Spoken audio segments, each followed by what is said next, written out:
Student, एक बार फिर से आपका ओके बायोलॉजी यूट्यूब चैनल में स्वागत है। बायोलॉजी के नवीनतम वीडियो देखने के लिए आप चैनल को सब्सक्राइब ज़रूर कर लें। आज के वीडियो में अपना टॉपिक रहेगा पोषण चक्रण, जिसको अपन न्यूट्रिएंट साइकिलिंग भी बोलते हैं।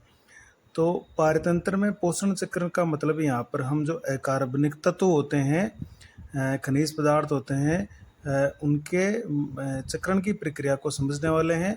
तो ये क्या होते हैं और पोषण चक्र कितने टाइप का होगा और किस तरह से ये चक्रित होते हैं, और महत्वपूर्ण जो अपने बुक के अंदर पोषक चक्र दे रखे हैं उनके बारे में अपन चर्चा करने वाले हैं। तो देखिए, पोषण चक्रण, इसके हमने नोट्स बना रखे हैं, तो फटाफट इस नोट्स के द्वारा हम समझने का प्रयास करेंगे इस टॉपिक को। न्यूट्रिएंट साइकिलिंग इसको बोलते हैं। देखिए, जीवों में वृद्धि हो, विकास, प्रजनन या विभिन्न जो जैविक क्रियाएं होती है, उनके लगातार विभिन्न प्रकार उन क्रियाओं के लिए लगातार विभिन्न प्रकार के पोषक पदार्थों की आवश्यकता होती है।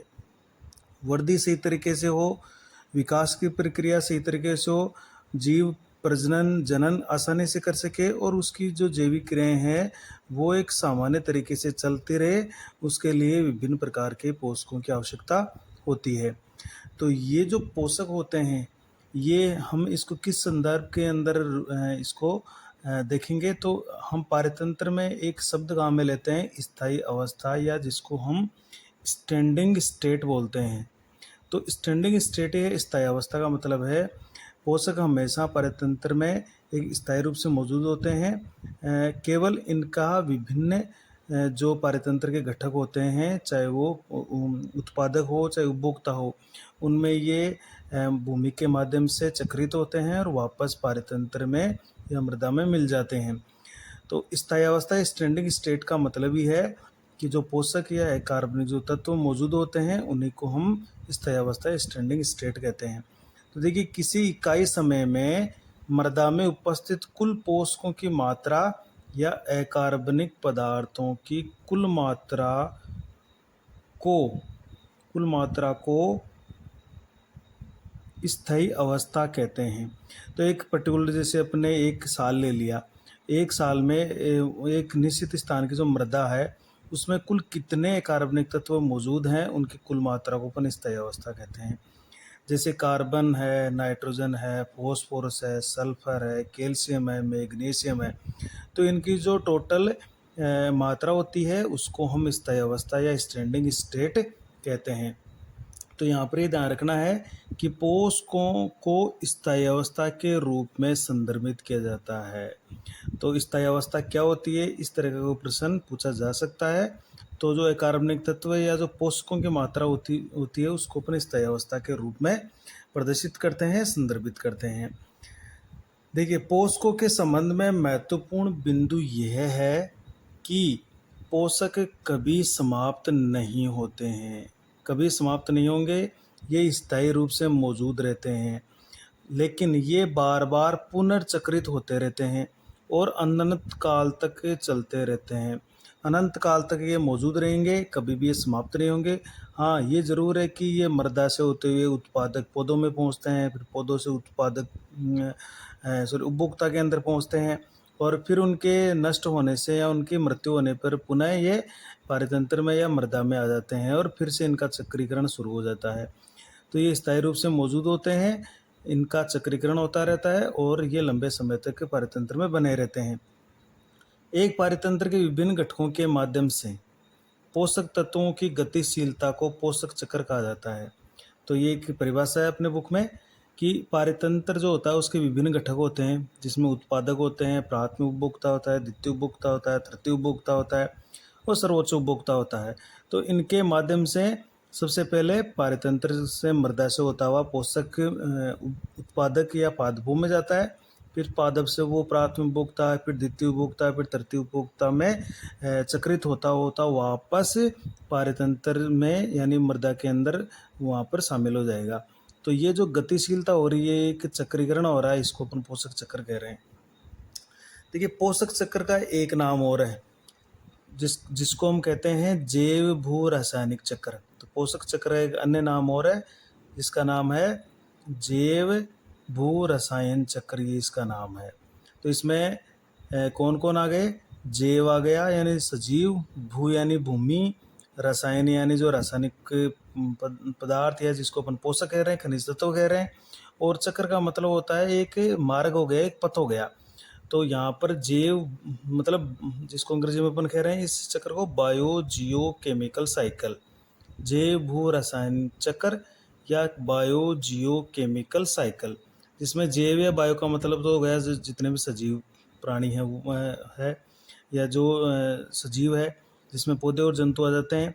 भू या जियो के अंदर आ जाते हैं हमारी जितने भी भूमि की संरचना है यानी चट्टानें, मृदा, हवा, पानी, ये आ जाएगी। और रसायन के अंदर आ जाते हैं जितने भी पोषक पदार्थ है वो खनिज तत्व वो इसके अंदर कर आ जाएंगे। और चक्र का मतलब होता है एक चक्र या मार्ग। तो इस शब्द का मतलब ये रखा कि विभिन्न पोषक पदार्थ सजीवों और भूमि के द्वारा एक चक्र के रूप में गतिशील रहते हैं। रासायनिक पदार्थ यानी पोषक चक्र भूमि के माध्यम से और सजीवों के माध्यम से एक चक्र के रूप में चक्रित रहते हैं, एक चक्रीय भ्रमण करते हैं, तो उसी को अपन पोषक चक्र भी कहेंगे। तो देखिए, पोषक पदार्थों या खनिज तत्वों के जीवों एवं भूमि के माध्यम से होकर चक्रीय भ्रमण के कारण इसे जैव भू रासायनिक चक्र भी कहते हैं। तो चारों शब्दों को अपन ले लेंगे कि पोषक भूमि के माध्यम से और जीवों के माध्यम से एक चक्रीय भ्रमण के रूप में गतिशील रहते हैं और इस कारण इसको हम जैव भू रासायनिक चक्र भी कहते हैं। हमने एक नोट डालकर एक महत्वपूर्ण बात और लिखी कि पर्यावरणीय जो कारक होते हैं जैसे मृदा है, आर्द्रता नमी है, या पीएच है, या ताप है टेम्परेचर, ये वायुमंडल में पोषकों के मुक्त होने की दर को तय करते हैं। तो मृदा है या पीएच की मात्रा है या नमी है या ताप है, तो इससे जो पोषक पदार्थ होते हैं उनके मुक्त होने की दर वायुमंडल में वो कम ज़्यादा होती रहती है। तो ये पर्यावरणीय घटक इसमें अपना काम करते हैं। अब हम पढ़ने वाले हैं पोषक चक्रों के प्रकार के बारे में। तो पारितंत्र में दो तरह के पोषक चक्र पाए जाते हैं। एक तो होता है गैसीय पोषक चक्र, दूसरा होता है अवसादी या तलछटी पोषक चक्र। तो गैसीय चक्र जिसको अपन गैसीय साइकिल भी कहते हैं, ये गैसीय फॉर्म में मतलब इसका जो स्रोत होता है, सोर्स होता है, वो वायुमंडल होता है और वायुमंडल है पूरा गैसीय रूप में होता है। तो इन पोषकों का जो मुख्य स्रोत होता है जहाँ से ये आते हैं और फिर वहीं पर मिल जाते हैं, तो वो होता है इनका वायुमंडल। तो स्रोत का मतलब हो गया वहाँ से आए और वापस उसी जगह पर चले गए, तो ये इनका जो सोर्स है वो वायुमंडल है। तो इस कारण ऐसे पोषक चक्र जिनका मुख्य स्रोत या भंडार वायुमंडल होता है, तो ऐसे सभी पोषकों का जो चक्र चलता है उसको हम गैसीय चक्र कहते हैं। जैसे कार्बन का चक्र कार्बन चक्र, हाइड्रोजन चक्र, ऑक्सीजन चक्र, नाइट्रोजन चक्र, सल्फर चक्र, तो इन सभी का भंडार या जो स्रोत होता है वो हमारा वायुमंडल होता है और ये वायुमंडल से ही रेगुलेट होता है। इस तरह का जो चक्र है वो गैसीय चक्र कहलाएंगे। दूसरा होता है अवसादी या तलछटी। देखिए, अवसादी या तलछटी का मतलब होता है ऐसे बहुत सारे पोषक होते हैं जो पानी में घुल गए और पानी में घुलकर ये समुद्र में पहुंच गए और वहाँ पर जाकर चट्टानों के रूप में ये जम गए, यानी इनकी चट्टानें बन गई। तो ये चट्टानों के रूप में जब जम जाते हैं समुद्र के अंदर, तो एक तरह से ये पारतंत्र से दूर हो जाते हैं। तो फिर होता क्या है कि उस समुद्र में जब हलचल होती है भूकंप या सुनामी के द्वारा, तो चट्टानें टूटती है और फिर से पोषक तत्व वापस वहाँ से पारतंत्र में आ जाते हैं। तो एक तरह से वहाँ पर जाकर ये अवसादित हो गए थे, जम गए थे और फिर से वहाँ से आकर पारतंत्र में वापस ये प्रवेश करते हैं। तो ऐसा अगर कोई स्रोत है तो वो स्रोत के रूप में या उस चक्र को अपन कहेंगे अवसादी या तलछटी, सेडिमेंटरी साइकिल। तो इन पोषकों का मुख्य स्रोत या भंडार है वो भूमि होता है या इनकी भूप्रवृत्ति होती है। जैसे इसका उदाहरण अपन देख लेंगे, sulphur, phosphorus, calcium, magnesium, iron आदि जितने भी पोषक तत्व है उन सभी का भंडार है वो हमारी मृदा या भूमि होती है। और भूमि में भी मुख्य रूप से जो भूप्रवृत्ति, जो ऊपरी क्षेत्र होता है भूमि का भूप्रवृत्ति, वो इसका मुख्य स्रोत होता है। तो ये भूमि के अंदर चट्टानों के रूप में मौजूद रहते हैं या समुद्र के अंदर मौजूद रहते हैं और फिर से ये पारतंत्र में वहाँ से आते रहते हैं। तो इस तरह का अगर कोई स्रोत है जिस भूमि है, तो वो सारे चक्र अवसादी या तलछटी चक्र में आएंगे, जिसका उदाहरण अपन को याद रखना है sulphur, phosphorus, calcium, magnesium, iron. तो इसमें अपन यहाँ से गैसीय चक्र में तो अपन पढ़ने वाले हैं कार्बन चक्र के बारे में, और यहाँ से अपन पढ़ने वाले हैं ये जो फॉस्फोरस चक्र है इसके बारे में पढ़ने वाले हैं डिटेल से। देखिए, एक भंडार की, चाहे वायुमंडल हो चाहे भूमि हो, उसकी क्रियाशीलता पोषकों की कमी को पूरा करने के लिए होती है, क्योंकि वो तभी क्रियाशील रहेगा जब असंतुलन रहेगा कि एक साइड में भरा हुआ है और दूसरी साइड में कमी है। तो उस भंडार से पोषक तत्व जो जिधर कमी है पारितंत्र में उधर की ओर जाएंगे और फिर चक्रित होकर वापस उस भंडार में आ जाएंगे। तो जैसे वायुमंडल है, तो वायुमंडल से ये भूमि पर आया, भूमि से पौधों में गया, पादप में, पादपों से ये उपभोक्ता में गया और फिर इनके मरने से वापस ये भूमि में आ गया या वापस वायुमंडल में पहुंच गया। तो ये एक भंडार है, इस भंडार से ये अपने कमी, जिधर कमी है या असंतुलन है उधर की तरफ ये पोषक पहुंचते हैं और फिर वापस उसी भंडार में आ जाते हैं। तो ये जो असंतुलन है, इस संतुलन के कारण ये भंडार है वो गतिशील या इसकी क्रियाशीलता बनी रहती है। एक भंडार की क्रियाशीलता पोषकों की कमी को पूरा करने के लिए होती है। अब जैसे ये एक भंडार है, तो इसमें मान लीजिए ऑक्सीजन है वो 21% है। अब 21% से जब ये कम हो जाती है तो ये वापस ऑक्सीजन को लेने का प्रयास करता है, और दूसरी साइड में अगर पारितंत्र में कमी है तो उसको ये देने का प्रयास करता है। तो ये लेना और देना, तो इससे ये इस भंडार की क्रियाशीलता बनी रहेगी। तो पोषकों की कमी को पूरा करने के लिए होती है, जो कि पोषकों के अंतर प्रवाह यानी इनफ्लक्स और बहिर्प्रवाह यानी इफ्लक्स की दर में असंतुलन के कारण संपन्न होती है। तो असंतुलन होगा तभी वो वापस बाहर जाएगा या वापस भंडार के अंदर आएगा। तो इस असंतुलन के कारण एक भंडार की क्रियाशीलता वो बनी रहती है और पोषकों की कमी को पूरा करने के लिए ये लगातार गतिशील रहते हैं। अब अपन पढ़ने वाले हैं कार्बन चक्र के बारे में। देखिए, तो कार्बन चक्र के बारे में पढ़ेंगे तो इसमें इससे पहले कुछ महत्वपूर्ण बिंदुओं पर चर्चा कर लेते हैं जो अपने बुक में दी हुई है। देखिए, जीवों के शुष्क भार जो ड्राई वेट होता है उसका 49% भाग कार्बन से बना होता है। ये आपको एक आंकड़ा याद रखना है कि शुष्क भार का 49% भाग यानी 50 से बिल्कुल एक कम 49% भाग कार्बन से बना होता है। भूमंडलीय कार्बन की कुल मात्रा में से 71% कार्बन, 71% कार्बन समुद्रों में विलय के रूप में विद्यमान है। तो हमारे भूमंडल पर या भूमि में जितने भी कार्बन है, 71% कार्बन समुद्रों में विलय के रूप में विद्यमान है, पानी में घुला हुआ है। ये सागरीय कार्बन भंडार वायुमंडल में कार्बन डाइऑक्साइड की मात्रा को नियंत्रित करता है। और ये जो हमारे समुद्रों में 71% कार्बन है, ये वायुमंडल में जो कार्बन चक्र होता है उसी का मात्रा को ये कंट्रोल करता है। कुल भूमंडलीय कार्बन की मात्रा का केवल 1% भाग ही वायुमंडल में पाया जाता है। देखिए, तो जितने भी भूमंडल पर कार्बन है उसका मात्र 1% ही वायुमंडल में पाया जाता है। इसका मतलब है सबसे ज़्यादा तो ये समुद्र में पाया जा रहा है और वहीं से ये कंट्रोल कर होता है, लेकिन ये एक तरह का गैसीय चक्र होता है। जीवाश्म ईंधन, पेट्रोलियम पदार्थ या जो कोयला होता है, ये भी कार्बन के भंडार का प्रतिनिधित्व करते हैं, क्योंकि भूमि के अंदर मौजूद होते हैं और बहुत बड़ी मात्रा में ये कार्बन को लिए हुए होते हैं। तो ये भी एक भंडार का प्रतिनिधित्व करेंगे। कार्बन चक्र वायुमंडल, सागर, जीवित एवं मृत जीवों द्वारा संपन्न होता है। तो देखिए, वायुमंडल के द्वारा भी हो रहा है और समुद्र है उनके भी द्वारा कंट्रोल हो रहा है, जीवित जो सजीव है उनके द्वारा या जो मृत जीव है उनके द्वारा, सबके द्वारा संपन्न हो रहा है।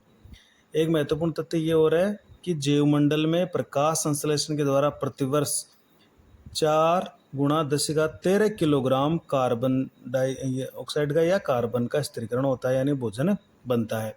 तो कार्बन डाइऑक्साइड से भोजन बनने की जो प्रक्रिया है प्रकाश संश्लेषण द्वारा, वो हर साल 4 इंटू 10⁻13 किलोग्राम होती है। तो ये भी एक आपको डेटा है वो याद रखना है।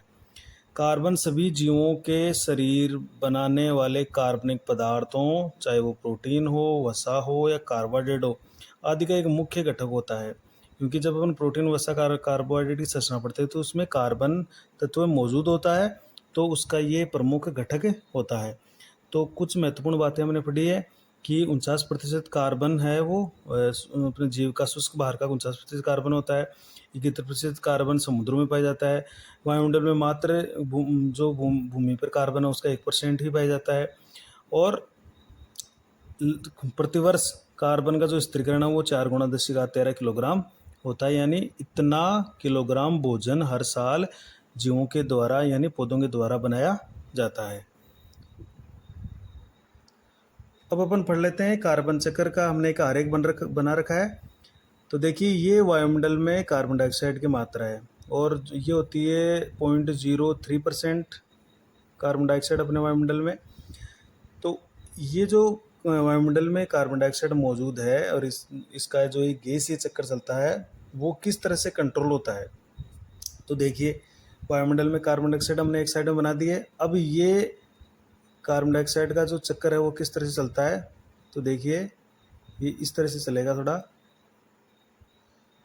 कि देखिए ये वायुमंडल से कार्बन डाइऑक्साइड प्रकाश संश्लेषण द्वारा भोजन के रूप में आती है। पौधे बनाते हैं भोजन, तो पौधों ने भोजन बनाने के लिए वायुमंडल से कार्बन डाइऑक्साइड को प्रकाश संश्लेषण में लिया है।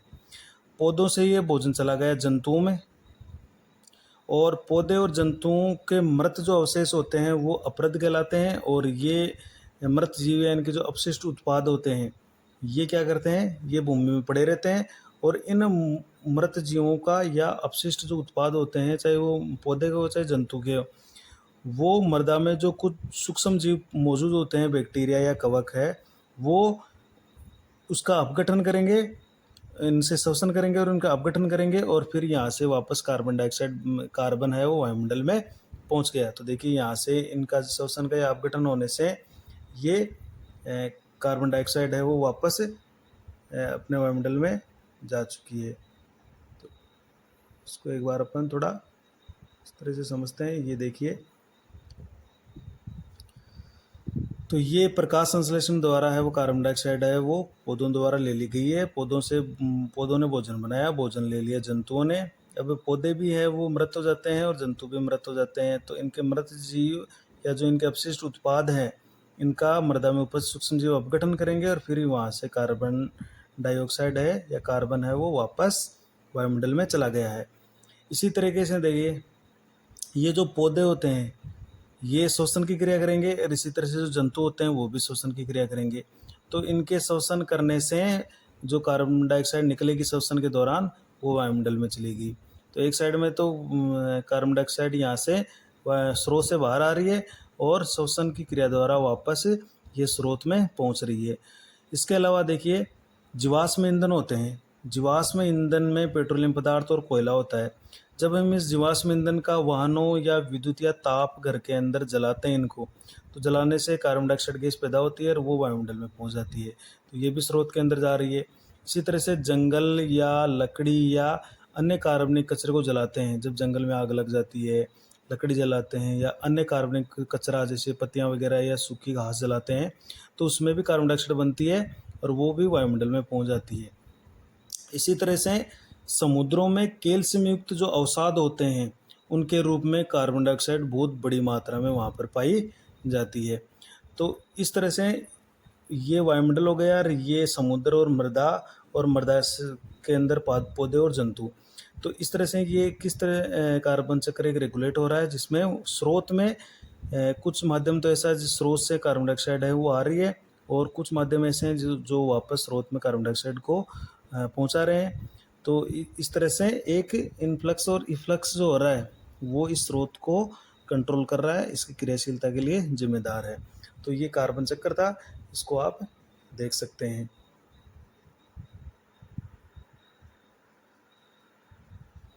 अब पढ़ने वाले हैं हम फॉस्फोरस चक्र। देखिए तो फॉस्फोरस का P15 इसका जो परमाणु क्रमांक होता है, जो जो फॉस्फोरस है वो किस तरह से वायुमंडल में भूमि या जो पारतंत्र होता है उसमें किस तरह से चक्रित होता है।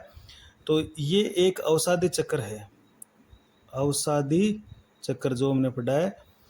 देखिए फॉस्फोरस जीवों में जीवद्रव्य है, प्रोटोप्लाज्म या कोशिका झिल्ली, न्यूक्लिक अम्ल, डीएनए आरएनए में भी फॉस्फोरस होता है, कोशिका झिल्ली में भी होता है, जीवद्रव्य में भी है। और कोशिकीय ऊर्जा जो स्थानांतरण प्रणाली जैसे एटीपी है, एडेनोसिन ट्राइफॉस्फेट, तो उसमें सब में ये फॉस्फोरस पाया जाता है। तो इन सभी के लिए ये फॉस्फोरस बहुत महत्वपूर्ण होता है। अनेक जीवों जैसे मोलस्का है, उसके शरीर का जो बाह्य कवच है वो इसे बनाने में काम आ रहा है। अस्थियाँ, हमारी जो हड्डियाँ होती है या दांत बनते हैं उसमें भी फॉस्फोरस की आवश्यकता होती है, तो उनके लिए भी फॉस्फोरस बहुत महत्वपूर्ण होता है। फॉस्फोरस का जो मुख्य भंडार है वो चट्टानें होती है, और चट्टानें होती है भूमि में, तो इसका मतलब ये अवसादी चक्र का रूप हो गया है। तो इसका मुख्य भंडार चट्टानें हैं जिनमें फॉस्फेट PO4 3- के रूप में फॉस्फोरस पाया जाता है। तो जब चट्टानों का अपक्षय होता है, देखिए यानी चट्टानें जब टूटती है तो कुछ मात्रा में फॉस्फोरस भूमि में विलय के रूप में घुल जाता है और भूमि में पादप जड़ों द्वारा यह अवशोषित कर लिया जाता है, और शाकाहारी और अन्य उपभोक्ताओं से ये इसे अन्य उपभोक्ता है वो पादपों से इसको ग्रहण कर लेते हैं। तो पहले चट्टानें टूटी, चट्टानों से ये मृदा के अंदर जो पानी है उसमें घुल गया और उसमें मिल गया, और वहाँ से पौधों ने जड़ों के द्वारा इसको अवशोषित कर लिया PO4 3- के रूप में, और पौधों से ये शाकाहारी प्राणियों फिर मांसाहारी प्राणियों में पहुँच गया।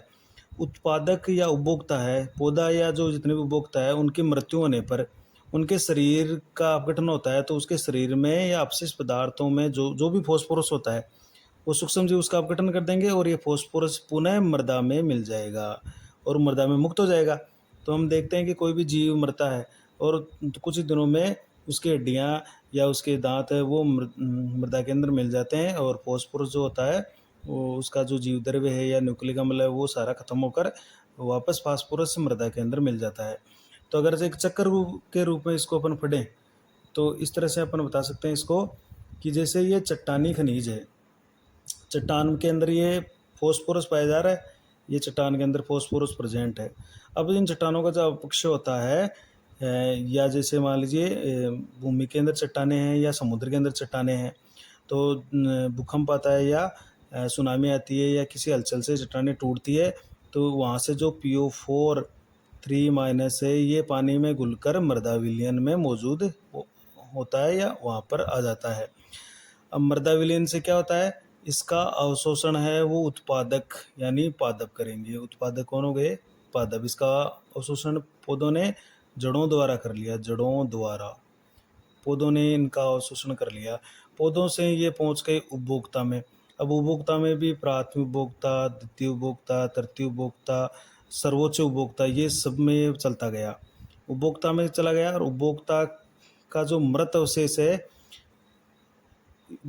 अवशेष है जिनको अपना अपरद कह रहे हैं, और इसी तरह से जो उत्पादकों के मृत अवशेष है उनको करकट या लीटर फॉल कहते हैं, वो सारे मृत अवशेष हैं। और इन मृत अवशेषों का जब पुनः अपघटन होता है सूक्ष्म जीवों के द्वारा, और ये वापस किस में मिल जाता है, फास्फोरस मृदा विलीन में मिल जाता है, और ये फिर पानी में बहकर समुद्र में पहुंच जाता है, फिर से चट्टानें बन जाती है, फिर से पारतंत्र से हट जाता है, फिर हलचल होती है, चट्टानें टूटती है, मृदा विलीन में घुलता है, फिर पौधों द्वारा अवशोषित होता है, पौधों से उपभोक्ता में जाएगा। उपभोक्ता का जो मृत अवशेष है उसके मरने के बाद उत्पादक के मृत अवशेष करकट इनका अपघटन होने से फिर से मृदा विलीन में मिल गया। तो इस तरह से ये एक फॉस्फोरस चक्र चलता रहता है अपने पारतंत्र में। तो इसका ये जो चित्र है ये किसका है, फॉस्फोरस चित्र का, इसको आप इस तरह से याद कर सकते हो। अब देखने वाली बात है हमारे जो दोनों चक्कर है उसमें फ़र्क क्या है। देखिए तो फॉस्फोरस और कार्बन चक्र में मुख्य अंतर क्या है। तो अंतर तो अपन देख सकते हैं, पहला अंतर तो अभी ये कह सकते हैं कि जो कार्बन चक्र है वो एक गैसीय चक्र है, जबकि जो हमारा फॉस्फोरस चक्र है वो अवसादी या सेडिमेंट्री साइकिल है। और ये अवसादी चक्र है, तो पहला अंतर तो ये हो गया। दूसरा अंतर ये हो जाएगा कि अवसादी चक्र के जो भंडार होता है वो हमारे भूमि होती है या जो चट्टानें होती है वो, और गैसीय चक्र का जो भंडार होता है वो वायुमंडल होता है। तो एक ये अंतर हो गए। इसके अलावा जो मुख्य अंतर है वो इस तरह से हैं। देखिए कार्बन चक्र की तरह पर्यावरण में फॉस्फोरस को श्वसन द्वारा मुक्त नहीं किया जाता है। तो ये इंपॉर्टेंट बात है कि हम कार्बन डाइऑक्साइड को श्वसन द्वारा बाहर निकालते हैं, क्योंकि श्वसन में हम ऑक्सीजन लिया और कार्बन डाइऑक्साइड को बाहर निकाला। तो कार्बन डाइऑक्साइड को तो हम श्वसन के रूप में बाहर निकाल सकते हैं, लेकिन फॉस्फोरस को बाहर नहीं निकाल सकते। बरसात के समय वायुमंडल में फॉस्फोरस का निवेश कार्बन के निवेश की अपेक्षा कम होता है। तो जब बरसात होती है तो ये जो कार्बन होता है इसका निवेश हमारे वायुमंडल में बहुत ज़्यादा होता है, जबकि फॉस्फोरस का वायुमंडल में बिल्कुल ही कम इसका निवेश होगा, यानी बहुत कम फॉस्फोरस वायुमंडल में पहुंचेगा। जीवों और पर्यावरण के मध्य फॉस्फोरस का गैसीय विनिमय बिल्कुल नगण्य होता है, बहुत ही कम मात्रा में इसका नगण्य गैसीय विनिमय होता है, बहुत ही कम मात्रा में। तो यही बात है कि एक तो हम श्वास के द्वारा इसको मुक्त नहीं कर सकते, और वायुमंडल में इसका निवेश बरसात के समय बहुत कम होता है, कार्बन का ज़्यादा होता है। और जीवों के बीच में, ये पारितंत्र में जीवों और उसके पर्यावरण के बीच में जो गैस विनिमय होता है उसमें फॉस्फोरस बहुत ही नगण्य मात्रा में किया जाता है। बहुत नगण्य का मतलब है बहुत ही कम इसका गैसीय विनिमय होगा। आगे लास्ट टॉपिक है अपने इस चैप्टर का, पारितंत्र सेवाएं। देखो इकोसिस्टम सर्विसेज क्या होती है, तो ये एक महत्वपूर्ण टॉपिक है कि जितना हमारा पारितंत्र है वो हमें मुफ्त में कौन कौन सी सेवाएं प्रदान करता है, और अगर हम उसका एक मूल्य निकालें, जैसे एक छोटा सा एक सेवा है, ऑक्सीजन देता है हमें फ्री पारितंत्र, और ये ऑक्सीजन फ्री में मिलती है, अपन को बिल्कुल मुफ्त मिलती है। और यदि हम एक दिन की ऑक्सीजन जो ले रहे हैं उसकी कीमत लगाएं तो वो भी एक अमूल्य होती है, इसकी कीमत अपन चुका नहीं सकते। तो और पूरी जीवन भर कितने ऑक्सीजन ले रहे हैं, ये तो एक सेवा की बात है, जबकि हमें इससे बहुत सारे जैसे फल फूल, कई दवाएं हैं, बरसात लाना है, पोषक चक्रण है, पानी को शुद्ध पानी उपलब्ध करवाना है, बहुत सारे काम सेवाएं पारितंत्र करता है, और जिनकी कीमत हम अनगिनत होती है, उसकी कोई कीमत नहीं है। तो ये अमूल्य जो सेवाएं हैं वो सभी सेवाएं हमको मुफ्त में मिल रही है, तो वो सेवाओं की अपन बात करेंगे कि क्या अगर हमें कीमत लगाएं इनकी तो इनकी कितनी कीमत हो सकती है, और क्या हम उस कीमत को चुका सकते हैं क्या। तो देखिए पारितंत्र में प्राप्त होने वाले जो उत्पाद हैं या जो सेवाएं हैं उनको हम पारितंत्र सेवाएं कहते हैं। तो पारितंत्र जो भी हमको मुफ्त में सेवाएं उपलब्ध करवा रहा है, उत्पाद उपलब्ध करवा रहा है, उनको हम सभी को पारितंत्र सेवाएं कह रहे हैं।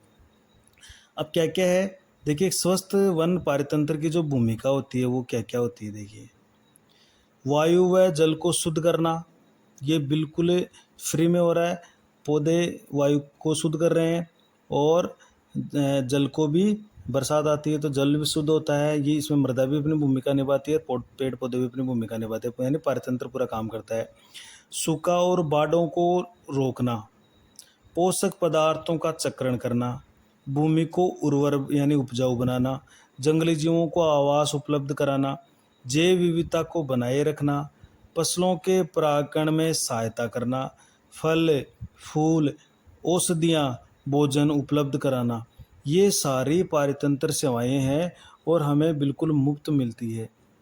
पारितंत्र इसके लिए हमारे से कोई भी कीमत वसूल नहीं करता है। तो इन महत्वपूर्ण सर्विसेज, जो महत्वपूर्ण अपनी सेवाएं हैं, इनके बिना हम रह भी नहीं सकते। तो हमारा ये कर्तव्य ज़रूर बनता है कि कम से कम अपना पारितंत्र की सुरक्षा तो ज़रूर करें। तो इतने महत्वपूर्ण जो सेवाएं हैं, जो अमूल्य हैं, उन वो सेवाएं हमें पारितंत्र द्वारा प्रदान की जाती है।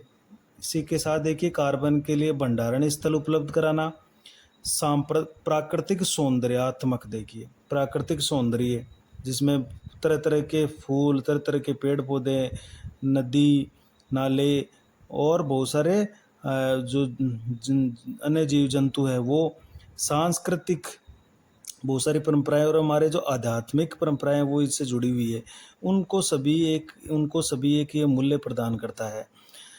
तो अब ये जो जितने भी पारितंत्र सेवाएं हैं, अगर हम इनका मूल्यांकन करें तो इनका मूल्यांकन करना बहुत ही कठिन है, फिर भी इनका मूल्यांकन किया गया है। तो एक अपन इसके अंदर पढ़ेंगे इसको एक तथ्य के रूप में कि पारितंत्र सेवाओं का मूल्यांकन करना बहुत ही कठिन कार्य है, लेकिन ये मानना उपयुक्त है कि जैव विविधता की इन सेवाओं की एक ऊंची कीमत की पर्ची प्रदान करनी चाहिए। ऊंची कीमत की पर्ची का मतलब है अगर हम प्राइस टैग लगाएं इन सेवाओं पर तो इन सेवाओं की कीमत सबसे ज़्यादा होगी और ऐसी हमारी कोई भी सेवा नहीं होगी। इन चाहे वो ऑक्सीजन प्रदान करना हो, चाहे वो आवास उपलब्ध कराना, चाहे भूमि को उर्वरा शक्ति बनाना ही हो, चाहे परागण करना हो, अगर इनमें कोई अपन एक कीमत प्रदान करें ना, एक प्राइस टैग लगाएं तो शायद उसकी कीमत सबसे ऊंची होगी। रोबस्ट कॉन्स्टेंजा और उनके साथी थे, देखिए रोबस्ट कॉन्स्टेंजा और उनके जो साथी थे उन्होंने प्रकृति की जीवन समर्थक सेवाओं, केवल लाइफ सपोर्टिंग सेवाओं की एक कीमत निर्धारित करने का प्रयास किया है। लाइफ सपोर्टिंग सर्विसेज जो हमारी लाइफ के लिए ज़रूरी है, जीवन को समर्थ बनाती है या जीवन के लिए ज़रूरी है, केवल उनकी कीमत लगाई है। तो इन्होंने शोधकर्ताओं ने पारतंत्र की उन मूलभूत सेवाओं की एक वर्ष की कीमत औसतन 33 ट्रिलियन अमेरिकी डॉलर तय की है। देखिए 33 ट्रिलियन अमेरिकी डॉलर। इन सेवाओं के महत्व को समझने में लापरवाही करते हैं क्योंकि ये सभी सेवाएं हमें मुफ्त प्राप्त है, हमें इनके महत्व को समझना चाहिए। तो इतनी बड़ी कीमत है और शायद ही इस कीमत को पूरे विश्व के सभी देश मिलकर चुका नहीं सकते और ये सारी सेवाएं हमको मुफ्त में मिल रही है, तो हमें कम से कम इन सेवाओं की कीमत ज़रूर समझनी चाहिए। जो टोटल हमने एक कीमत उनकी अनुमान लगाया है 33 ट्रिलियन अमेरिकी डॉलर। तो इन सेवाओं का जो मूल्य है वो वैश्विक सकल उत्पाद यानी GNP, तो हम पूरे वर्ल्ड का जो नेट प्रोडक्टिविटी देखें, ग्रोस नेट प्रोडक्शन देखें, तो उसकी कीमत का ये 2 गुना ज़्यादा है जो कि 18 ट्रिलियन अमेरिकी डॉलर है। यदि पूरे विश्व की हमें एक सकल उत्पादकता देखें तो वो टोटल 18 ट्रिलियन अमेरिकी डॉलर है, जबकि हमारी पारतंत्र की सेवाओं की कीमत 33 ट्रिलियन डॉलर है। तो इसका मतलब है उन सेवाओं की कीमत ही इनसे दुगनी से लगभग दुगनी हो गई है। तो क्या हम इन सेवाओं का मूल्य चुका सकते हैं क्या? तो इस हिसाब से तो हम इन सेवाओं का मूल्य नहीं चुका सकते। सबसे महत्वपूर्ण पारतंत्र सेवा मृदा संरचना है, देखिए जिसकी कीमत पारतंत्र सेवाओं की कुल लागत में से 50% है। तो सबसे महत्वपूर्ण जो पारतंत्र सेवा है वो हमारी मृदा की संरचना है, जिसकी कीमत टोटल जो मूल्य है उसमें 50% तो ये मृदा की संरचना है, जिसमें पोषक चक्रण है, मनोरंजन है आदि प्रत्येक की 10% से कम भागीदारी रखती है। देखिए पोषण चक्र, मनोरंजन आदि प्रत्येक 10% से भी कम इनकी भागीदारी है। 50% के लिए मृदा संरचना की पारिस्थितिकी सेवा है। वन्य जीवन के लिए जलवायु नियमन, आवास आदि की लागत प्रत्येक के लिए 6% है। तो सबसे ज़्यादा तो मूल्यवान कोई सेवा है तो वो है मृदा की संरचना। उसके बाद में पोषण चक्र या मनोरंजन है वो 10% से कम है। और वन्य जीवन के लिए जो जलवायु नियमन हो, चाहे उनके लिए आवास उपलब्ध करवाना हो, इस तरह की पारिस्थितिकी सेवाएं की कीमत 6% से लगभग 6% इनकी मानी गई है। तो टोटल 33 और ये पूरे विश्व की जो सकल उत्पादकता होती है, नेट उत्पादकता उससे दुगुनी होती है। तो इस तरह से इसका ये बहुत ही मूल्यवान सेवाएं हैं, हमें इनकी कद्र करनी चाहिए। Thank you. इसी के साथ हमारा ये चैप्टर फिनिश होता है। जो भी विद्यार्थी इस वीडियो को देख रहे हैं अपने चैनल को जरूर सब्सक्राइब करें। Thank you.